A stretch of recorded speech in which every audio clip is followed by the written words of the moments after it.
ಯೋऽन्तಃ ಪ್ರವಿಶ್ಯ ಮಮ ವಾಚಮಿಮಾಂ ಪ್ರಸುಪ್ತಾಂ ಸಂಜೀವಯತ್ಯ किल शक्तिधरस्वधाम्ना अन्यांश्च हस्तचरणश्रवणत्वगादीन् प्राणान्नमो भगवते पुरुषाय तुभ्यं. हरि ओಂ. ಹಯಗ್ರೀವ ಹಯಗ್ರೀವ ಹಯಗ್ರೀವ. ಇಂದಿನ ಸುವಿಚಾರ ಪ್ರಾಯಶಃ ಸಾಧವೋ ಲೋಕೆ ಪರೈರ್ದ್ವಂದ್ವೇಷು ಯೋಜಿತಾಃ ನ ವ್ಯಥಂತಿ ನ ಹೃಷ್ಯಂತಿ ಯತ ಆತ್ಮ ಗುಣಾಶ್ರಯಃ.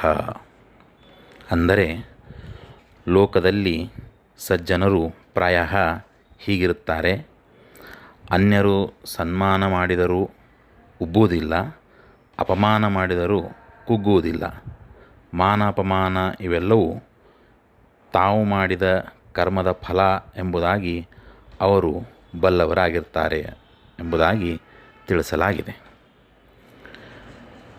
ಗುಣ ಅಂತಂದರೆ ತಾವು ಮಾಡಿದ ಪೂರ್ವಜನ್ಮದಲ್ಲಿ ಮಾಡಿದಂತಹ ಕರ್ಮಗಳು. ಆಶ್ರಯ ಅಂತಂದರೆ ಅದಕ್ಕೆ ಹೊಣೆ ಆಗೋದು. ಹಾಗಾಗಿ ತಾವು ಮಾಡಿದ ಕರ್ಮಗಳಿಗೆ ತಾವೇ ಹೊಣೆ ಎಂಬುದನ್ನು ಅರ್ಥಕೊಂಡಂತಹ ಸಜ್ಜನರು ಈ ರೀತಿ ಇರ್ತಾರೆ ಅಂತ ಹೇಳ್ತಾ ಇದೆ. ಅಂದರೆ ಯಾರೇ ಹೊಗಳಿದರೂ ಕೂಡ ಹಿಗ್ಗುವುದಿಲ್ಲ, ಯಾರೇ ತೆಗಳಿದರೂ ಕೂಡ ಕುಗ್ಗುವುದಿಲ್ಲ.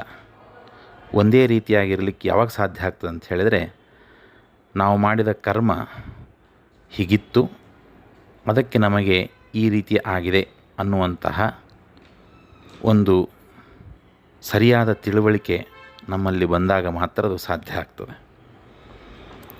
ಹಾಗಿಲ್ಲದೆ ಹೋದರೆ ಹೊಗಳಿದಾಗ ಅತ್ಯಂತ ಹಿಗ್ಗಿ ನಾನೇ ದೊಡ್ಡವನು ಎಲ್ಲರಿಗಿಂತಲೂ ಅಂತನ್ನುವಂತಹ ಭ್ರಾಂತಿ ನಮ್ಮಲ್ಲಿ ಮೂಡಲಿಕ್ಕೆ ಸಾಧ್ಯ ಆಗ್ತದೆ. ಇನ್ನು ಯಾರಾದರೂ ತೆಗಳಿದಾಗ ತಕ್ಷಣದಲ್ಲೇ ಕೋಪ ಬರೋದು ಸಹಜ. ಹಾಗಾಗಿ ಶಾಸ್ತ್ರ ನಮಗೆ ಹೇಳುತ್ತದೆ, ನಾವು ಮಾಡಿದ ಕರ್ಮಕ್ಕೆ ನಾವೇ ಆಶ್ರಯ, ನಾವೇ ಹೊಣೆ. ಅದಕ್ಕೆ ಇನ್ನೊಬ್ಬರಿಗೆ ಯಾಕೆ ಅದಕ್ಕೆ ದೂಷಿಸಬೇಕು? ಅದಕ್ಕೆ ನಮಗೆ ಮಾನ ಆಗಲಿ ಅಪಮಾನ ಆಗಲಿ ಅದು ನಮ್ಮ ಕರ್ಮಕ್ಕೆ ತಕ್ಕಂತೆ ನಮಗದು ಫಲ ದೊರಕಿದೆ ಅಂತನ್ನುವಂತಹ ಭಾವನೆ ನಮಗೆ ಬರಬೇಕು ಅಂಥೇಳಿ ನಮಗೆ ಶಾಸ್ತ್ರ ತಿಳಿಸ್ಕೊಡ್ತಾ ಇದೆ. ಆ ರೀತಿ ನಾವು ಕೂಡ ನಮ್ಮ ಕರ್ಮಗಳಿಗೆ ತಕ್ಕಂತೆ ನಮಗೆ ಆಗಿದೆ ಅಂತ ತಿಳ್ಕೊಂಡು ನಾವು ಅದನ್ನು ಸ್ವೀಕಾರ ಮಾಡುವಂತಹ ಸ್ವಭಾವವನ್ನು ರೂಢಿಸಿಕೊಳ್ಳಬೇಕು ಅಂತ ಹೇಳ್ತಾ, ಭಾರತೀಯ ರಮಣಕ್ಕೆ ಪ್ರಾಣಾಂತರ್ಗತ ಶ್ರೀಕೃಷ್ಣ ಅರ್ಪಣಮಸ್ತು. ನಮಸ್ಕಾರ.